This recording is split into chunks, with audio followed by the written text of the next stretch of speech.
has had a very interesting and at times convoluted history over at DC Comics. We've touched on it a couple of times on this channel, and today we're going to talk about how Power Girl's history also includes a brief stint as Nightwing, but probably not the Nightwing you first think of when you hear that name. Although depending upon how deeply steeped you are in DC lore, maybe it's exactly the Nightwing you're thinking of. I'm Sasha, this is Casually Comics, and we recently did a video on Cheyenne Fremont, who became a Lady Nightwing over in Nightwing Comics. It was a very brief storyline where she appeared in the role of Nightwing alongside Dick Grayson and Jason Todd. This is also the story that gave us Tentatodd, tentacle monster Jason Todd. Well, in the comments of that video, there were many people going, wait, wasn't Power Girl also Nightwing? The answer was yes, and I thought it would be fun to dive in because it yields some truly interesting panels. You can probably see me think there for a moment because I wasn't sure if the word interesting was one I wanted, or glorious. Glorious, interesting, cursed, so many words. We have panels like this one. That's enough. And this is the story arc that gives us these panels. What do you want from me, true child? What do you want that only Kal-El can give you? Save me. Kara, no!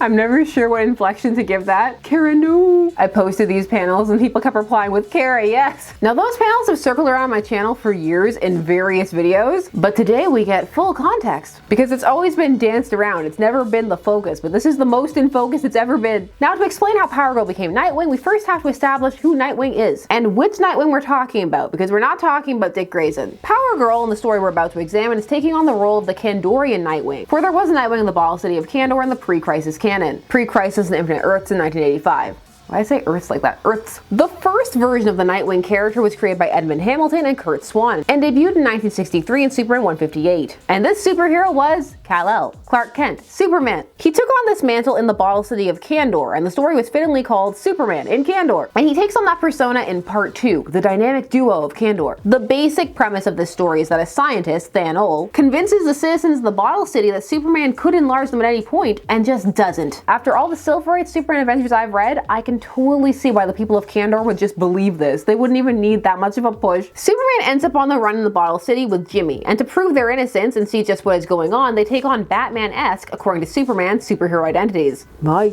secret underground lab. I concealed it to avoid anyone tampering with my dangerous instruments. Almost like the Batcave. Let's see what disguise costume can we use. Batman and Robin modeled their uniforms after the Bat and the Robin. There are no bats or robins among our Kryptonian birds, but we do have the Nightwing and the Flame Bird. We'll use them as our models. Now we've got to hurry and prepare costumes and equipment. It may mean life or death for Kandor. Jimmy, stop admiring yourself and get those utility belts ready. Yeah, Jimmy, how dare you enjoy your superhero costume. This isn't gonna be your last superhero costume, Jimmy. Jimmy gets powers or becomes a superhero could really be its own video, another ode to Jimmy. We did a super long Jimmy episode. Jimmy Olsen transforms into things. It was 45 minutes. It's still one of my favorite episodes. It didn't get the views, but it has my heart. Now, during the course of Superman's investigation, he pulls in a character named Van Z, who debuted in Superman's girlfriend Lois Lane and was one of her erstwhile suitors for a bit, sorta. He ends up with a Lois lookalike, and he is a Superman lookalike. That's a story for another time. For our purposes, we need Van Z in the story because he is a Superman lookalike. They need to pull an attempt swapping places plot. And Van Z ends up donning the Nightwing costume to help save Superman. He would eventually go on to take on that role on a more permanent basis alongside his lab assistant and reformed Phantom Zone criminal Akvar, who would take on the mantle of Flamebird. These two would eventually have their own backup series focusing on their adventures in the bottle city of Kandor in the Superman family comic. Now all of this, as mentioned, was pre-Crisis on Infinite Earths in 1985. And so post that and various crises, the Kryptonian version of Nightwing would be different, if it was mentioned at all. At one point this name, now that I have a Kryptonian superhero, became the inspiration for how Dick Grayson chose the Nightwing name after Superman gives him a pep talk and tells him the story of Nightwing. This after Dick was recently no longer Robin. It was a nice way to pay homage to that history and kind of tie those two things together instead of there just being two unconnected Nightwings running around. Not that it's that hard of a name to come up with. DC wasn't done playing with the concept of Kandorian Nightwing. One such attempt is our Power Girl story, which comes from the pages of the 2005 Supergirl run, the series that was launched after a Supergirl who more closely resembled the Silver Age version was reintroduced into the DC universe. Classic Supergirl having died in Crisis on Infinite Earths. And after that, when DC decided that they still wanted to use Supergirl in some capacity, there had been some creative juggling to create a character that was Supergirl but not classic Supergirl and not related to Kal-El. But in the mid-2000s it was decided that they were going to go back to a version that was more close to the classic Supergirl. A Supergirl who was just Kal-El's cousin. I'm saying Kal-El a lot today. Now this 2005 Supergirl series was just getting its legs. It was starting to figure out what direction it was going and or it seemed to be, and then all of a sudden it got smacked with an event 1 year later. It had just finished a plot that we've talked about before on this channel, which was Supergirl getting split into two versions. She had the black goth costume. It came up in our Satan Girl video. That was issue 5. And in that story, after Kara was refused her two versions, she had all these questions. What was she doing? And she'd seen visions that she'd actually been sent there to kill Kal-El. What was her purpose? Then all of a sudden, issue 6, completely different. Now the 1 year later event is the same event that gave us Lady Nightwing over in the Nightwing comics. We talked about it over in our Tentatodd video. But for those who missed it, cliff notes. After the events of Infinite Crisis that brought back the multiverse, the DC comic line was set to jump ahead a year across the board in storytelling in its comics. And while in real life, when you hop forward a year, it might not be all that exciting, that does not do for a narrative. And some comics really went hard into just seeing how different they could make 1 year later. There's also various degrees of enthusiasm and how each creator approaches it depending upon how much it derailed their run. The results of this event varied wildly. The Nightwing one was a mess, largely because Dick Grayson had been set to die and then was saved behind the scenes. Supergirl's is also a bit of a wild ride. It goes for the let's go hard approach, dropping you smack dab into a plot that it takes a while to catch up with. This storyline was called Kandor, but it was spelled with a C, and it had old-timey Arthurian Camelot plot because it could, and because some parts of the story had that aesthetic for reasons. Kandor was a 3-part story written by Greg Rucka for issue 6, Greg Rucka and Joe Kelly in issue 7, and just Joe Kelly in issue 8. The art was by Ed Benes, issue 6, then Ian Churchill, issue 7. That's why those cursed panels look so good. They really are beautifully and lovingly drawn. And then you had Ron Adrian for issue 8. Norm Rapmund inked everybody, and then various colorists. It was a bit of a ride for this short story. But for all of those changes, it's pretty cohesive art-wise. The story, it's very much, we need to do something for 1 year later, get out of it, and get back to what we were doing as fast as possible. And then probably ignore it. So suddenly in issue 6, it's a year and a month later. And Kara, Supergirl, and Karen, Power Girl, but also Kara, because they're alternates, are in the bottle city of Kandor. It must be noted this is Kandor 2, the post-crisis Kandor. This bottle city was full of various different alien races, not just Kryptonians. And it had also been updated so it wasn't a shrunken city just in a bottle, but a city in a pocket dimension. And the bottle was in a way a bridge. It was the 90s. There was a tendency in this time period to try and reintroduce some Silver Age concepts, but update them and make them more legitimate. De-sillify them. Now with certain Silver Age concepts this worked, with others it made them inadvertently sillier, and some it just made them unnecessarily edgy. In this story it's revealed that Kal-El has taken over the bottle city and imposed an oppressive regime founded on the concept of Kryptonians as gods and true children. And as a result, Kandor is now a horribly dystopian place. We jump into the story with Power Girl and Supergirl already undercover. In fact, we jump in with Supergirl getting a tattoo. It's a little bit before we learn that they're undercover as Nightwing and Flamebird respectively, but it's early on. That's where we get the panel of Supergirl lasering into Power Girl's costume because Power Girl's trying to stop her from lasering a civilian who is harassing her, and how else will we know that's Power Girl unless we see the window? Now, how and why they became aware of this dictatorship inside the bottle city of Kandor?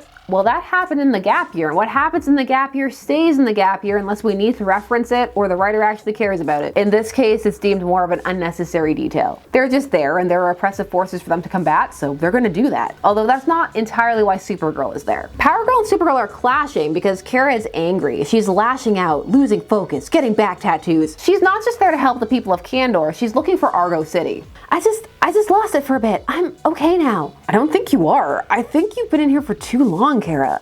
I think it's time to go. No! This isn't Krypton. This isn't even a pale imitation. You don't understand. It's here. I have to find it. Wait, what's here? The way home. The way back to Argo. I just love the implication that Power Girl is just wearing her outfit under this dark, edgy Valkyrie one, which I kind of like. It's trying so hard, and it's working for me. I'm sorry about what happened to you, about what you've lost, Karen, but it's not the same. Argo still exists. I can't explain how I know it happened after Luthor hit me with the black kryptonite, but I know it's still there. I know I can reach it, Karen. Now this 1 year later story does get major props for referencing the events in the issue before. It is a nice connective thread that helps it feel a bit less disconnected. Also, yes, Supergirl just tried to out-victim Power Girl to get her way. Now the Kal-El in this story is revealed to be Ultraman, displaced post-Infinite Crisis and essentially respawning into existence. Ultraman is the evil Superman who heads the crime syndicate. Which Earth he hails from has varied over the years, but 3 is usually a pretty solid bet. Which Earth he originally hailed from, it doesn't matter to the story. What matters is that he is Ultraman, but still a version of Superman, so we can still call him Kal-El. He had been put under the thrall of the Saturn Queen, who's trying to recreate the life she had when she raised a version of Batman and Superman. She's trying to have Kal-El rule this bottle city. She also was able to get into Kara's head and twist up her feelings about being potentially sent to kill Kal and channel them into the two of them making out. Whenever those come up, they elicit such a wide array of responses. To ew, to they need to keep the Kryptonian race alive, to well that's Ultraman so it doesn't count. Does it count as your relative if they're from another dimension? Discuss. Also, some point out his massive hands just covering that whole butt. This panel wants to be shocking, and well, it gets a response, so mission accomplished. Karen is captured but manages to hold her own against Saturn Queen's telepathic manipulations. So she spends most of the last issue of this arc, issue 8, in the dungeon in a strategically torn Nightwing costume. Okay, stop, please. I'll tell you what I know about the Resistance. It's led by Professor Plum in the conservatory with a candle. Power Girl is awesome. Less awesome the fact that they keep going with these sexual references in the brainwashed Ultraman and Supergirl are getting married plot. Wait, they're getting married. This is just an edgified Silver Age getting married plot, isn't it? What is this? A gift from the land beyond Kandor. It helps to make me strong. The rays from the yellow sun. Would it work on me? I hope so. I wouldn't want you to break on our wedding night. I don't want it.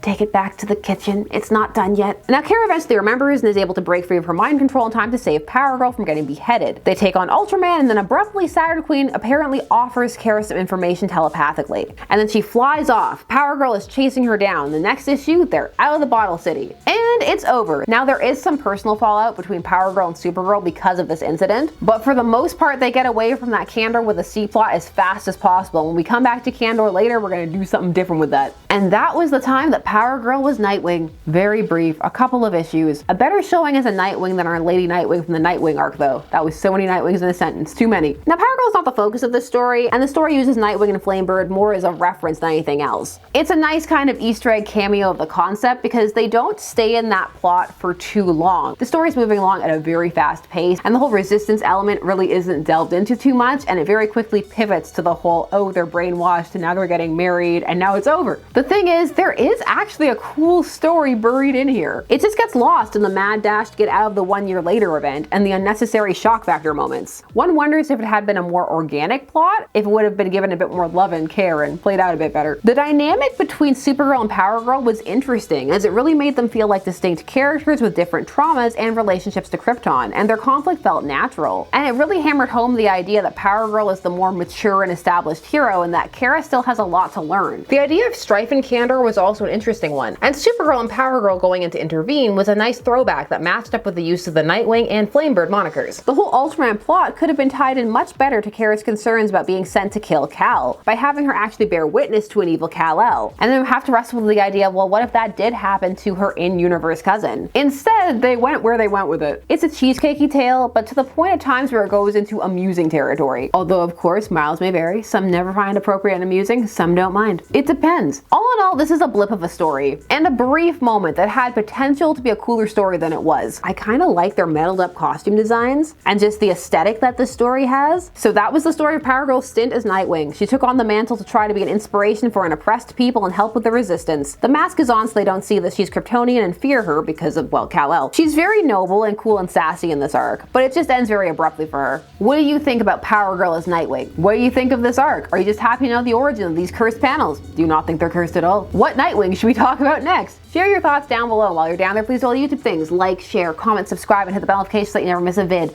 Thanks so much for taking this part of the day spent discussing comics with me. I always appreciate it, and I will see you again soon. Bye-bye.